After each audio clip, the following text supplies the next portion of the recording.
We were smart enough to refrain from saying, Houston, there's a light out there that's following us. But in doing so, we unintentionally paved the way for what would later become one of the greatest unsolved mysteries of space exploration, the possibility of an unidentified flying object, or UFO, shadowing the Apollo 11 crew on their historic journey to the moon. For decades, Apollo 11 has been hailed as one of mankind's greatest triumphs, the crowning achievement that marked the first time humans set foot on another world. It was a moment of pure wonder and scientific achievement, immortalized in grainy footage and immortalized words. "That's one small step for man, one giant leap for mankind," said Neil Armstrong, as he stepped onto the lunar surface, forever enshrining the names of Armstrong, Buzz Aldrin, and Michael Collins in the annals of history. However, behind the iconic imagery and celebrated milestones of Apollo 11, there are untold stories. Secrets veiled in layers of government secrecy, classified documents, and the enigmatic silence of those who were there. Buzz Aldrin, the second man to walk on the moon, has spent much of his life overshadowed by this monumental event. He has openly discussed the overwhelming challenges, the excitement, and the indescribable grandeur of the accomplishment. But over the years, Aldrin has hinted at something far more unsettling, something that NASA, and perhaps even history itself, may not want us to know. What if the moon landing wasn't exactly as we were told? What if there were things on the moon, things that NASA, and the government, chose to conceal from the public? And what if the real reason we never returned had nothing to do with money or politics, but something far more troubling? As time has gone on, and as the years have passed since Apollo 11, Aldrin seems more willing to share glimpses of what he has hinted at in cryptic interviews and moments of reflection. Over the course of his life, Aldrin has walked a fine line between revealing fragments of the truth and keeping the full story sealed tight. In certain interviews, Aldrin has danced around questions, providing vague answers. But every so often, he lets something slip, a remark, a comment, a glance, that suggests there's a deeper, untold story, one that has been carefully guarded for decades. Let's begin with one of the most perplexing and mysterious incidents that occurred during Apollo 11, the strange object they witnessed during their journey to the moon. It was a moment captured during a live broadcast, but it raised more questions than it answered. While traveling toward the lunar surface, Aldrin and the crew observed something unusual moving alongside their spacecraft. At the time, they were under strict communication protocols, unable to openly discuss the sighting.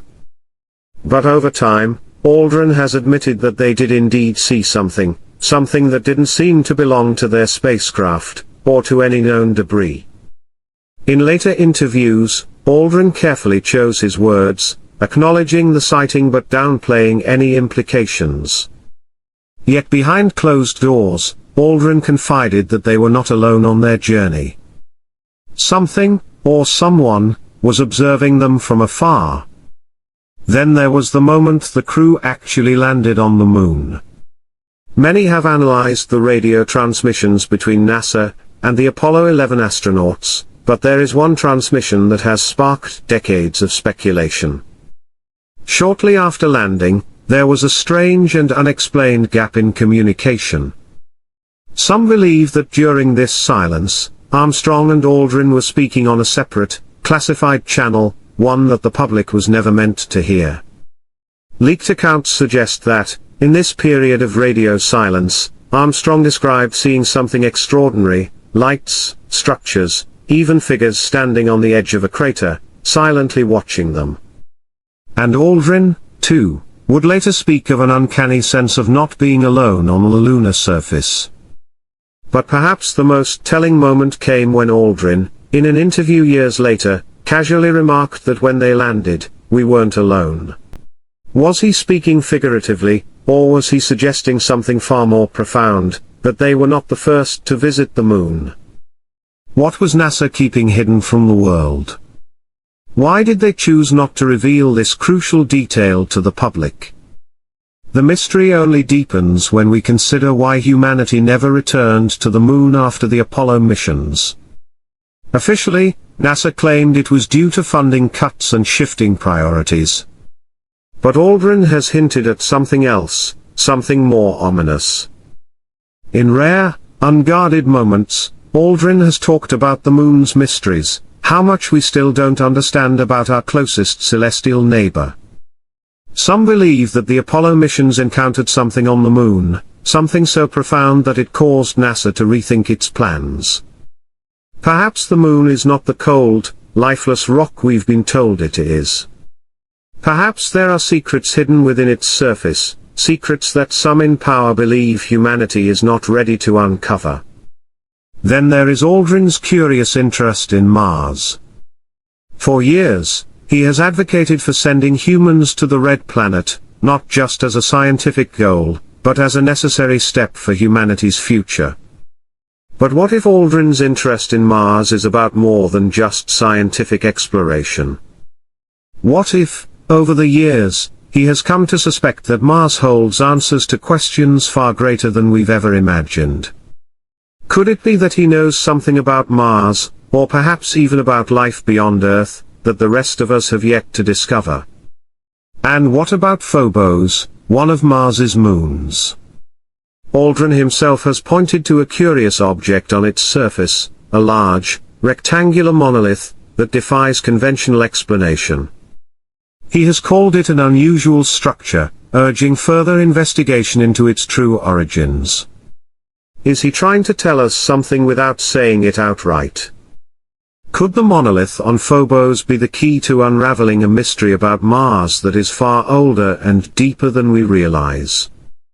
Buzz Aldrin has long walked the delicate line between revealing the truth and protecting it, but as time passes and the weight of secrecy grows heavier, he seems increasingly willing to speak out. Over the years, Aldrin has seen things that most of us could only imagine. He has stood on the moon's surface and witnessed things that are still unexplained. And as he grows older, he seems to be less concerned about holding back the truth. Could the Apollo 11 crew have stumbled upon a much larger, more profound secret than we ever imagined? Did their mission uncover evidence of extraterrestrial activity on the moon or even evidence of ancient civilizations? The most tantalizing question, though, remains, what if the moon, Mars, and beyond hold truths so extraordinary, so world-changing, that they have been kept from us to prevent a global upheaval? Perhaps the real reason we never returned to the moon isn't about money or politics. Maybe it's about something far greater. Something the world may not be ready to face. As Aldrin approaches the final years of his life, his words have grown bolder.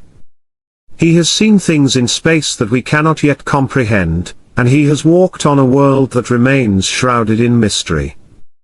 It is clear that there is more to the story of Apollo 11 than we have been told.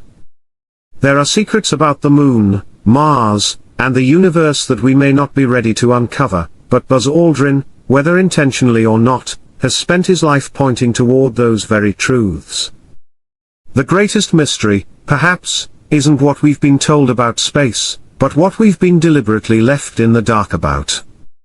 And as we stand on the brink of the next frontier of space exploration, one thing is certain, Aldrin's story is far from over. Could it be that the truth we've been waiting for is much closer than we ever thought, and that the real discoveries have only just begun?